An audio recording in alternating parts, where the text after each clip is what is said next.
We know less about women's bodies than we do about men's. Women's diseases get a lot less research money than men's.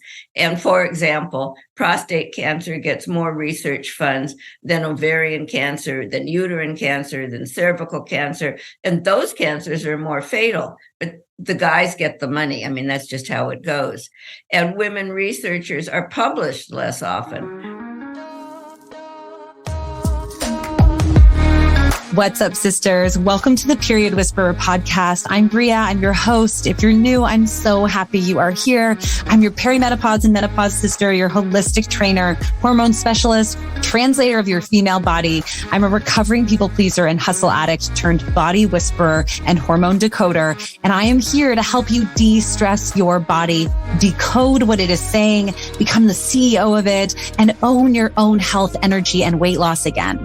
This show is for you, the overwhelmed, overworked, underappreciated step woman who dreams of a body they feel strong, energetic, and sane in.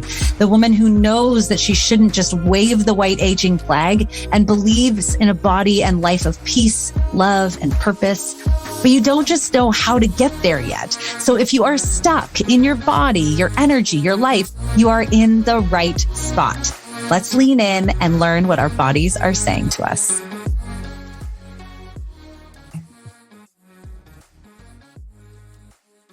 Hey there, sisters. Welcome to a very exciting episode of the Period Whisperer podcast. Now, if you have been tuning in for a while, you know that this podcast is about two main things.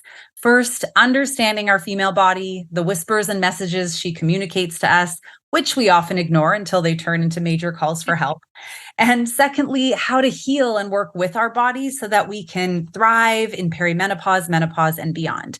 And before I introduce our guest today, I have a very important question for you. If you could rank how you prioritize your health amidst your children, your pets, your partner, your career, and all of your other things you have going on in life, where would you rank? Would you be in the top 3, the top 5? Think about this number because it matters to your health and very much to how you feel in your body right now and your future. When I learned about our guest today and the book that she wrote, I was completely captured by her research and her message, and I think you will be too. So let me introduce you to the amazing Susan Salenger, who is the author and researcher behind the brilliant book Sidelined: How Women Can Navigate a Broken Healthcare System. Sidelined examines the many ways in which some women manage and sometimes even mismanage their health and healthcare. Her research explores how women who are typically these medical gatekeepers for their families tend to be extremely conscientious about taking care of ourselves, yet at the same time inadvertently undermine our own care. Susan's research reveals how conflicted many women are about getting help for our health and the medical decisions we ultimately make. I'm really excited to have her here to talk with us and share this message. So welcome, Susan. Thank you for being here. Okay, I am interrupting this episode super quick for you, sister, to remind you of perimenopause weight loss myth number 1 through 6. You are just getting older. You think you need to accept it. You'd have to work out every day and cut your calories way back and be miserable. And if you really want to release weight, it's going to be harder than it was in your 20s. That is not the truth, but here is the truth. All you need to be successful in weight release during perimenopause and menopause is to understand how this major hormonal shift impacts your metabolism, how to eliminate the inflammation that is causing most of your symptoms, optimize your hormones, and commit to habits that work with your hormones. And don't worry, it's easier than you think. I can promise you that.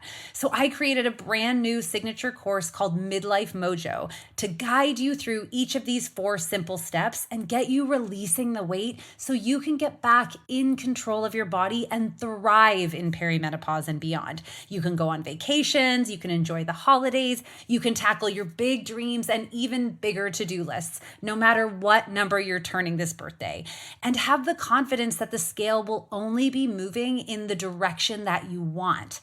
It's a 12-week course that we will commit to together and is designed to get you out of hormonal chaos that includes mood swings, night sweats, lack of patience, and heavy periods. Eliminate and heal the inflammation in your body. No more bloating, brain fog, exhaustion, and cravings. optimize your metabolism, which is where we get to bring on the energy, and shift into fat burning mode. Hello, results, so that you will release the weight. And guess what? I am guaranteeing it. I have worked with enough women in perimenopause struggling to release weight and feel better, as well as my own 15-pound weight gain and loss, that I know this is a proven system. When you show up and follow through, you will get results. I promise. Or I'll give you your money back. Now, space is limited because your results are critical and doors open now until September 10th.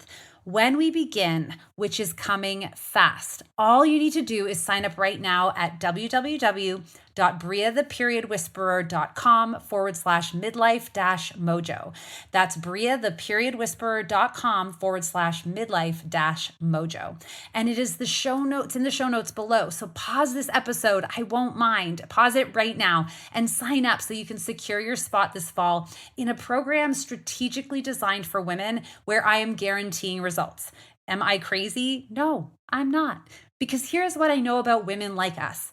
When we invest in ourselves, like paying for this course, and when we have skin in the game, like knowing that our results are guaranteed if we follow the process step by step, then we show up. We go all in. And I have a 100% success ratio on my clients who go all in. If I know anything about the lives of women in midlife, it's that September and January are like our Super Bowl times for progress, commitment, and change. So go right now. Sign yourself up so you do not miss this opportunity. Share it with your girlfriends, sisters, and anyone who is struggling to feel good in perimenopause. Perimenopause will transform you if you let it, or it will lock your feet in concrete. Let's transform, sister. Commit to yourself now, heal your hormones, and release the weight. Well, thank you so much for having me. I really appreciate it. Oh, and thank you. Loved your question. Just okay. Well, later on, loved it. It's relevant. We will talk about it because we will. So I loved the book. I read the book. It really touched me, as I said, and I think it's such an important message. But tell us about you, about your story, and really, what prompted you to write this book specifically. I had retired, which, from business. I was in business with my husband, and I finally retired, which lasted about 12 seconds. That was not good for me, And I went back to school and took a bunch of classes, and medical anthropology classes, actually. And I learned a lot of information that I thought women really needed to know. And many, many years ago, I had agreed to have some surgery that I absolutely knew I didn't need. I got frightened. I agreed to it. I was right. I didn't need it. Everything was fine. And then when I took these classes, I did a project on women who had had hysterectomies for one of my classes. And many of the women I interviewed also had felt they didn't need the hysterectomy, but agreed to it anyway.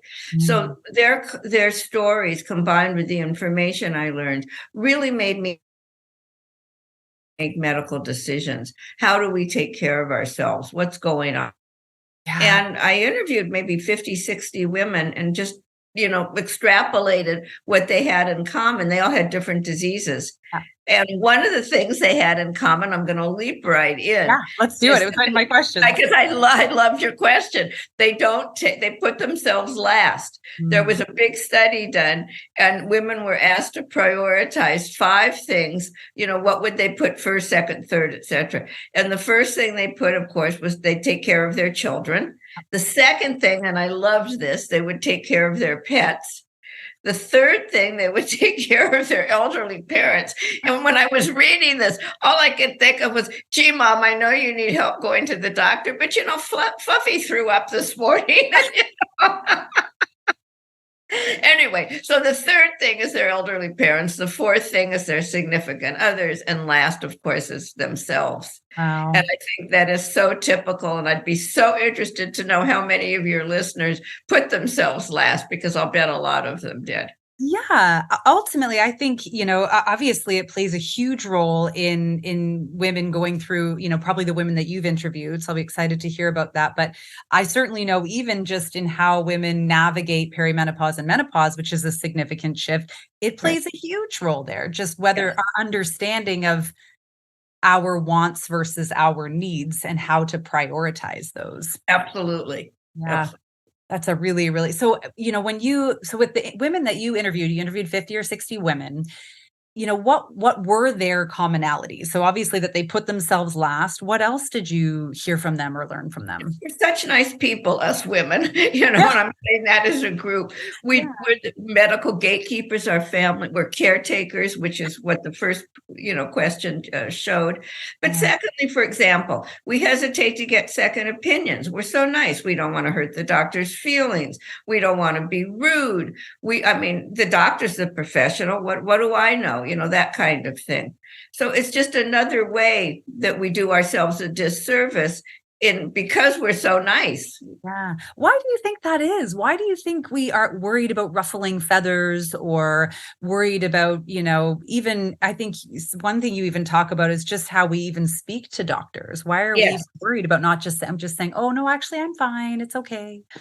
So many women do that. So many of us, and I'll get to what I think is the why, but so many of us minimize our symptoms, and we really do ourselves a disservice when we do that. I cannot tell you how many of the women that I interviewed, when the doctor said, well, hi, how are you doing? And they said, oh, fine, just fine. Well, they weren't fine, or they wouldn't have gone to the doctor. They'd be out having lunch. It makes no sense, but we all do that. And I think we've really just been culturally and, I guess socialized is the word I want, to take care of others, to put ourselves last. A woman's job is to take care of the family. That's been traditional. I don't mean that I support it, but I certainly think it's traditional. Yeah. And with what's going on now, women's health is certainly coming last in our culture at the moment. And I think that the socialization is continuing. And I think, too, that the wellness industry, although it's done such good work and really helped people, take better care of themselves. But I think it suggests that it's our fault. If you just take good self-care, you will live healthily ever after. And I don't think that's true. So I think that we get guilty when we get sick. We can't do our duties. It's obviously our fault, etc. Yes, you talk about that. And it really, for me, it just kind of smacked me in the face, this idea of shame that we hold around when we get sick or even admitting that we're sick. Yeah. I think that the shame is actually the thing that struck me the most. It's so interesting to me because when I get sick, which I must thank gosh is very rare, but I get pissed off. I get angry that I'm ill. How dare the world do this to me? It to me that it's my fault. And so here I'm sitting here interviewing all these women, and they're telling me that they feel guilty. It was their fault. They were overstressed, or they didn't exercise enough, or they exercised too little. Whatever it was, there were always reasons that they were responsible for their illness, and it blew me away. And I think that's very serious what I'm saying. I'm making light of it, but it actually isn't light at all, because I think that the shame really does us a disservice. This was so interesting to me. As I know you wanted to know about the focus groups, and we can get to that. Oh, but let's do it. I discovered, much to my amazement, that the women in the focus groups had never talked about their illness with anyone else other than their doctor. And because they were so ashamed of being ill. And I think that we need each other when we're sick. And if you keep your illness to yourself, it's a double burden. Yeah. So we not only I think we don't even recognize we're not feeling well because we're putting all these other people ahead, but then we don't even sort of validate it or give ourselves permission to really look at it because we're not sharing it with anyone. Correct. And then we go to the doctor and we say, well, I'm fine. Exactly. There was a study done in Canada with women that had thought they were having a heart attack. They weren't sure. And so many of them one of them, which blew me away, one of them went to bed and laid awake all night because she didn't want to tell her husband or wake him up because she knew he needed his sleep. And so she was having a heart attack, as it turned out. And I presume she was fine. The study didn't say that, but that's putting others first to a ridiculous degree. But nevertheless, it's not uncommon. Yeah, that'd be so interesting to even further understand, I guess, that piece that, the depths of and how we start to unwind that in ourselves. Yes. were these things very true for you as well through your experience of why you chose to, why you ended up having a surgery that you later felt you didn't need? Obviously it's all speculation. I think so. I did push. I was on some hormones for osteoporosis. This was years ago. And the doctor had said, listen, there's some new hormones on the market. They'll be better for your bones. So I thought, I was young at the time, and, I wasn't, young here. I'm older now, but I was probably in my 40s, which to me at this point is young. Yeah. And I said, great. I mean, of course I'll try it. And then I just sort of started some vaginal bleeding and had symptoms. So I said, hey, I better go back on those old hormones. These aren't working. And he said, no, I've never had anybody have this symptom before, etc. And I did what I write about. I thought, well, he knows best. But when I look back, I was so unempowered. I was still young. I wouldn't do that today. But I mean, I could have gone for a second opinion. I could have gone off the new hormones, gone back to the old for a couple of weeks. I mean, I wasn't going to die in an hour. I could have given it a chance. I did none of that. Mm-hmm. I just said, oh, well, you know best. Yeah. Not a good idea. And this is the trust we put in, I guess, into the healthcare system. And so many times it's warranted, but other times it's not. I'm a firm believer in listening to your gut, backed up by research. Yeah. Oh, I love that. Listen to your gut, backed up by research. Yeah. That's incredible. Yes. Incredible. Thank you. That's really, and so, I mean, I just want to point out, I'm looking forward to the listeners going out and getting your book, of course, and reading this, because I think it'll really strike a chord and also help. One thing you do so well is really empower women and give them permission to pay attention to what that gut is. And then you back it up with the research, right? Right. Exactly. Which is so wonderful. But I feel like I have to point out, so you went through all of this in your 40s, which is really where a lot of women are who are listening to this show. And now you are 80.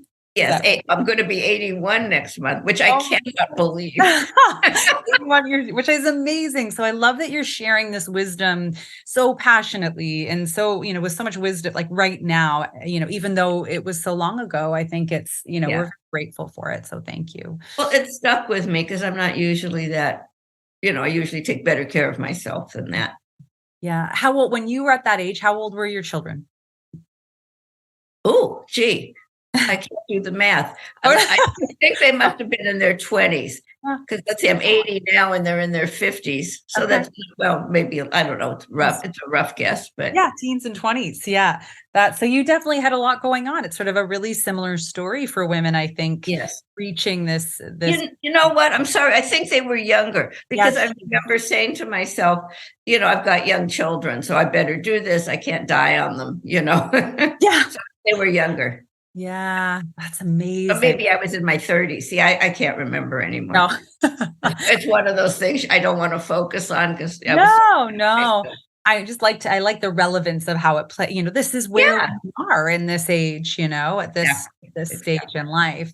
So, okay, I got us off track. So I'm so interested in that's okay. Our story, but let's talk a little bit more about, the women you interviewed, how you chose them, what you had in common with them. I actually chose them. It was a different time. So I went on the internet and I put a notice out to various support groups. Lupus, I think I did a lupus group, an endometriosis group. Doesn't matter. Just various support groups with women-based diseases. Right. So I did like breast cancer, that kind of thing. Yeah. And I had so many women who were willing to be interviewed. And just for the sake of economics and convenience, I'm in California. So I did choose I chose women that I could visit their homes, which I wouldn't do that today, probably. But that's why I did the focus groups for geographical diversity. But so I went to their homes and everybody was so willing and just loved talking about it because every single one of them wanted to help other women. They were so gracious. And, the beauty about interviewing, which I didn't really realize, is when you interview people you don't know versus people you do know, people you don't know, you get so much more information. So many women said to me, well, I'll tell you this, because I know I'll never see you again, but I really want it out there. And they were right. It was wonderful. They Yeah. could not have been more generous, gracious, whatever all those words are, you know. That's incredible. It was one of the things you talked about in there that was really, I think, important to me anyway, was understanding the amount of research and funds that go towards researching female-based diseases versus male-based Yes. diseases. Can we talk Yes. about that? Oh, yes. In fact, that's partly the basis. I'm doing a new book on shame and how doctors say, it's all in your head. And I need to defend doctors for a minute because women do get that diagnosis so frequently. And I think one of the reasons, well, there's several reasons, as you just said, we know less about women's bodies than we do about men's. Women's diseases get a lot less research money than men's. And for example, prostate cancer gets more research funds than ovarian cancer, than uterine cancer, than cervical cancer. And those cancers are more fatal, but the guys get the money. I mean, that's just how it goes. And women researchers are published less often. One of the journals recently just did a whole thing on how women researchers really have trouble getting publication of their research. Mm-hmm. So even if there is good early reach, either the public or the doctors that need to read this stuff. And I think another reason is we get diseases that are very difficult to diagnose. A lot of women get autoimmune diseases, and it can take 5 years, 6 years for those diseases to be diagnosed. There's no lab test. So that's for some of them. And their symptoms mimic not only each other, but all of the diseases that there are in the world. So I think that it's very difficult for a doctor to zero in on what exactly you have. And so that's when they frequently say, well, none of the tests will show up anything. So the doctor will say, well, listen, it's stress. It's all in your head. And, part of the time they're right, because we do suffer from stress and anxiety more than men do, but they're not necessarily blowing you off. And I think that's important for women to know. Yes, I love that. And I think this is sort of where some of the empowerment steps in. If we understand that stress can irritate things or maybe cloud things a little bit, right. We can be empowered to, focus on the reduction of that stress, asking for help, prioritizing us up a little bit. Yeah. We can get to that part of our gut that tells us, no, something's still here. Well, and I think what's the part of your gut you want to listen to is the part that says, well, no, I wasn't stressed before that. Of course I'm stressed now. I feel like crap. I mean, who wouldn't be stressed? I mean, makes no sense. Harder to do everything when you feel that way. So, well, yeah, no, I mean, you're irritable, you're depressed. I mean, I cry, when I don't feel good. Of course. Actually, it's a great, I talk a lot about stress here, how the impact of it on the hormones, but how much of a role would you say stress does play in our health specifically? Oh, that's my favorite question. And I'm going to tell you two very brief stories that you will love and will illustrate my point far better than I could do. But we really forget how connected our minds and our bodies are. And my answer to your question is stress plays a major role. But just to prove the connection, this is about how your body influences your mind. Mm-hmm. Of students and put them in two different rooms. And one group of students, they gave hot coffee. The second group of students, they gave iced coffee. And then they gave each group the same resume of a person. It doesn't matter who. And they asked each group what they thought of the person. Well, the people with the iced coffee found the person much colder, much more remote than the people with the hot coffee who thought the person was warm and fuzzy, etc. And isn't that wonderful? That's unbelievable.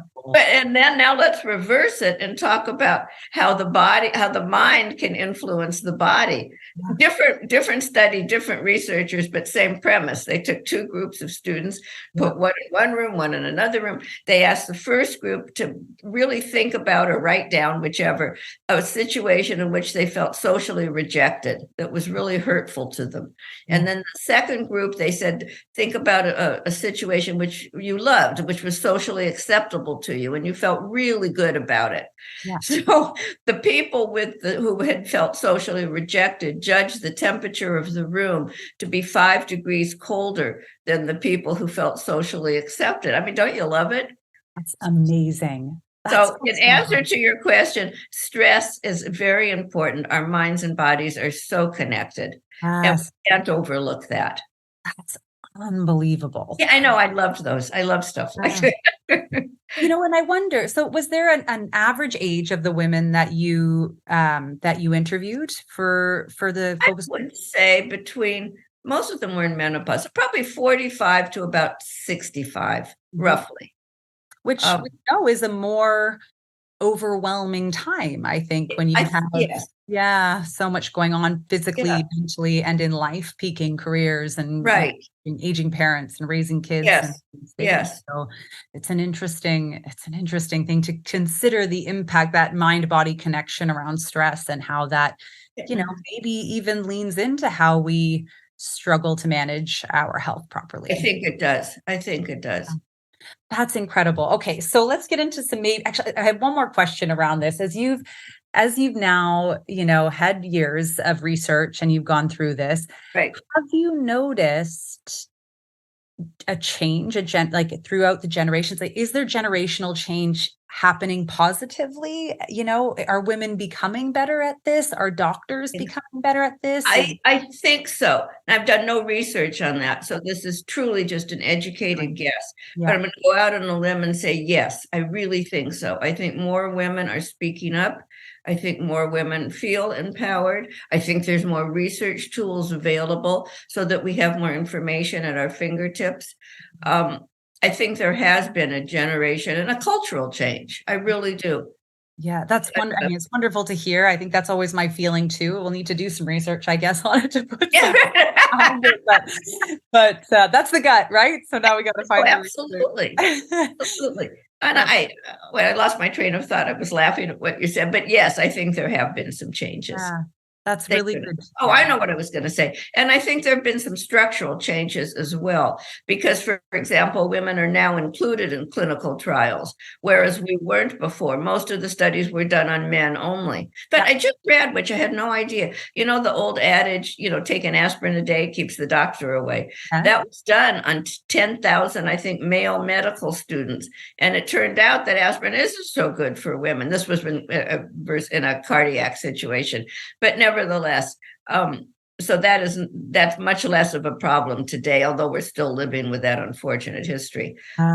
Yeah, that is incredible, isn't it? To know that there was a time when women really weren't even included in these research, and yet our bodies function so differently than men's, with different metabolisms. And that was part of it. I mean, the researchers honestly felt that all of those pesky hormones we have that flow, they were inconvenient. We're so unreliable, these women, their bodies, etc. That was the belief. So thank goodness it's changed. Yeah, thank goodness it's changing. So we know that women are, we know that they need to pay more attention to themselves. We know that they need to share more with other people. We know that they need to get second opinions with their doctors. Yes. One thing you spoke about that I'd love to also bring up, because I think it's an important thing, is how we speak to our doctors about. We talk about that. Yeah, I'd like to talk about that. Men and women speak very differently to doctors, which I did not know until I began the research. In fact, there was an interesting study done where men and women wrote letters about, about the experience of having cancer. And the researchers were able to tell in well over half which were written by women and which were written by men. And that's because the women's were much more emotional, much more inclusive, much more flowery, I guess is the word I want. The men's letters were more tight and more succinct. And that's really the difference when, as patients, we present our symptoms to the doctor. Women talk about how being sick makes us feel, and I'm depressed, and I'm irritable. The physical symptoms can almost get lost in the shuffle of the emotional ones. Whereas the men are much more objective. They go in and they say, "I have a sore throat. Stop." So one of the things where we do ourselves a disservice is, at the same time, I think it's really important to tell the doctor what you're feeling. You need to be careful. We need to be careful, because the doctor then will get off on the psychological diagnosis because we're talking about our depression, we're talking about our irritability. So we have to be careful that we don't skew the visit in a way we don't want it to go. Well, if you follow that bouncing ball, when you talked about part of the reason we don't want to even admit or recognize that we're not feeling well is the shame piece. The shame has got to be that emotional piece that then makes us feel depressed. Right. So that's really what ends up driving us there, because we cannot function anymore because we're so dark. Yes. It's not even the original. If we could just recognize, okay, this isn't right. I'm going to go in and just say this isn't right. Right. Yeah, exactly. It's so true. The shame it's actually prevented some of the women I did interview, and I'm going to be interviewing some more, but it prevented them from visiting the doctor. Fault. They were so ashamed because they hadn't done this or had done that they didn't go. So now a minor problem becomes a major one. Talk about a disservice. I will very much look forward to reading your next book around the shame piece. Thank you. Powerful.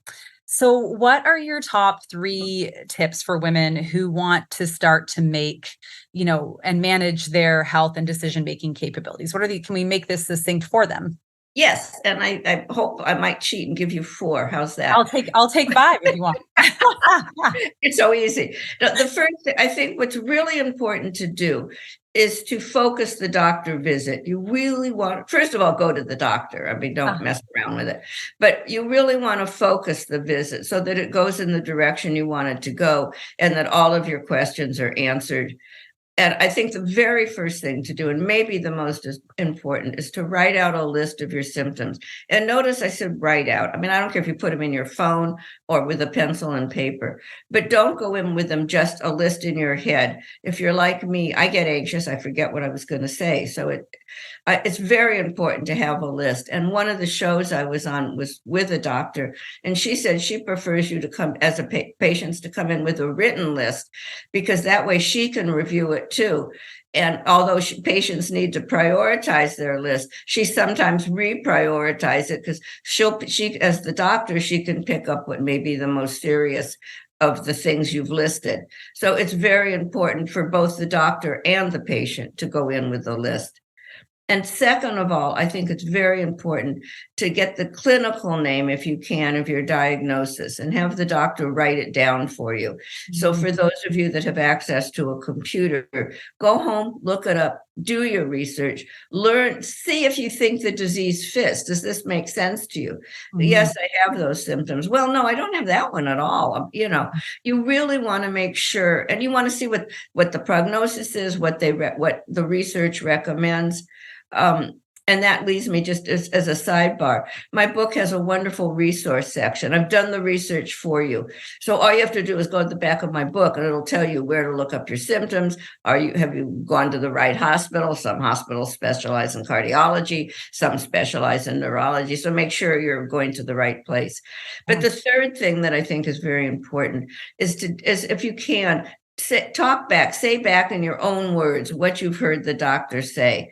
That gives you a chance to make sure that you've understood and heard correctly. It gives the doctor a chance to make sure that they said what they meant to say. I mean, we all misspeak.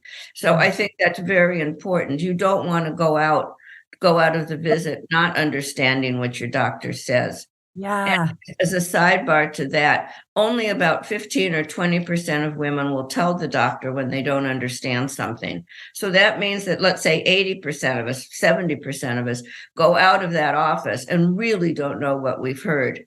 And this is our body. It's the only body you're going to have. You want to make real sure that you've understood what's going on. And last but not least, I guess it is 5, isn't it? Yes. Last but not least, take somebody with you. 4 ears are so much better than 2. Yeah, you're right. I'm sorry, go on. No, I was going to say what they hear and how they interpret. I mean, if we know women, we are often pleasers, as we've said, and so it can be very easy if we're having a better day because we booked this appointment 3 weeks ago, we can feel very differently in that moment than what's really going on. So no, absolutely. And just a note on aging, and I've actually never said this before on a podcast, but I'm thinking about it now. And as I said, I'm going to be 81 in about 3 weeks. And, when you get older, it's even more important to have somebody with you, because I am anxious. I mean, it's one thing to be sick at 45. You'll assume you're going to get well. At 81, the assumption doesn't come quite so easily. Yeah. So now I do take my daughter. I'm literally one of those old women that go into the doctor's office with their daughter. I never thought I would say that, but it works. She hears better than I do. She really does. And retains things differently and feels differently about them. So that makes a lot. And I don't even hear sometimes. I mean, here I am, the researcher, and I mean, I'm good if it's your problem. I'll be glad to go with you. I hear everything.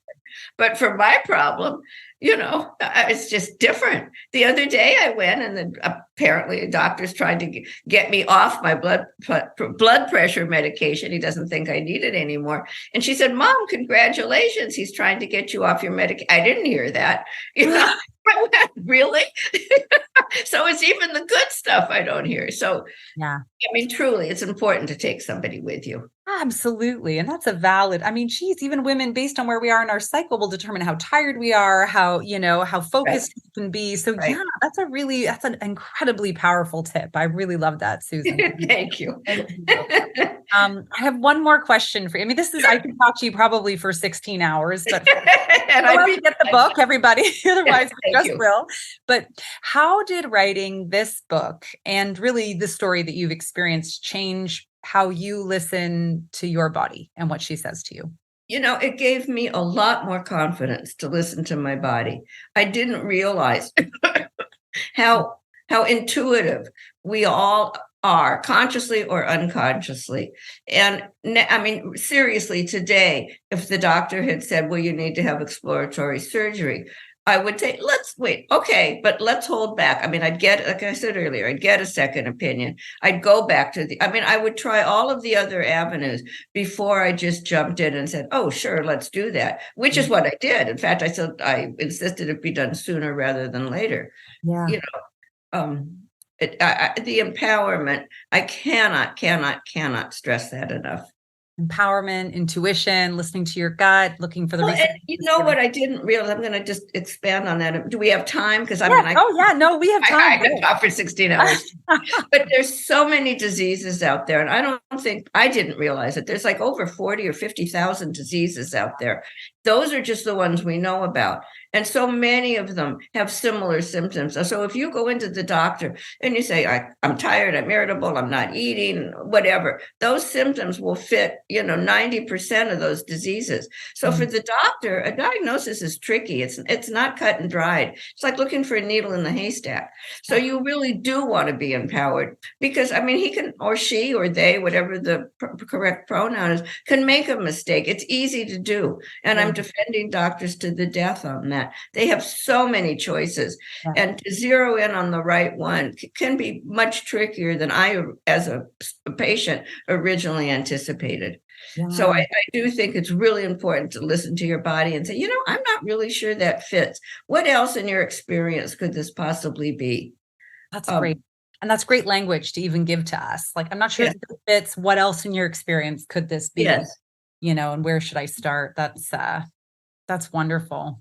Thank you so much, Susan. This has been, such a pleasure. I'm really honored. I cannot wait for your next book, but I want to tell everyone listening right now, go out, follow Susan on Instagram, go check out her website. I'll put all the links in the podcast note. So swipe up and go out and get the book, Sidelined by Susan Salenger. It is worth the read and will give you, I think, the message here, which is to empower you, to remind you to trust your gut, to share, and to really step into being responsible and doing your part, I guess, when it comes to your health. You're cutting out. I lost you. Are you still there? Oh, I'm here. Oh, there you are. I had no sound.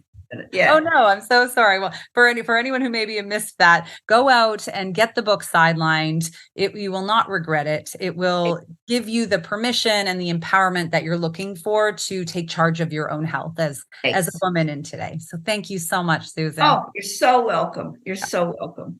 All right, sisters, we'll catch you on next episode.